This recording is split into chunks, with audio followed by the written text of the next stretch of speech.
So, SMB Magnolia. So, lumaban yung Magnolia. No, 7 points na yung lamang ng San Miguel. Kaso, hindi nila tatalunin yung lalim ng bench. Okay? At saka, paano mo iiwanan yon na kung sino yung babantayan mo? Babantayan mo si Marcio, iniiwan mo si Ross open. Yun yung pumatay sa kanila.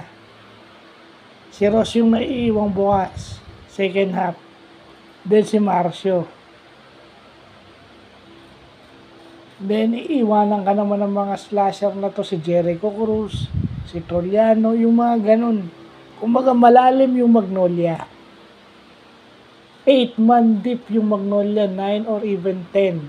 Pero yung San Miguel, all 15. All 15 are threats. So, sino sa kanila yung bibitawan mo? Kasi yung bibitawan mo, yun yung i-score.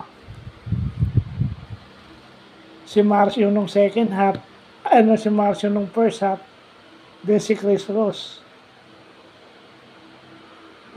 So, yun.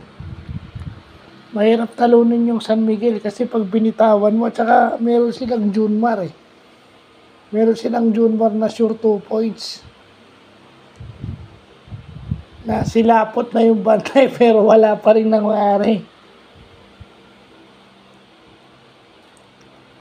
I mean, kahit kasing tangkad ni Junmar silapot, yung experience at yung galing ni Junmar yung lumalabas.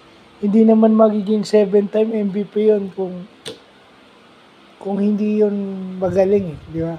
Yung galing lang talaga ni Junmar. Kasi si James Lapot na yung katapat niya. So wala nang excuse yun. Dapat, kung tutuusin, mahihirapan ng konti si Junmar. Kaso hindi. Dahil sobrang galing. Hindi lang mabait, sobrang galing pa. So, yun lang po.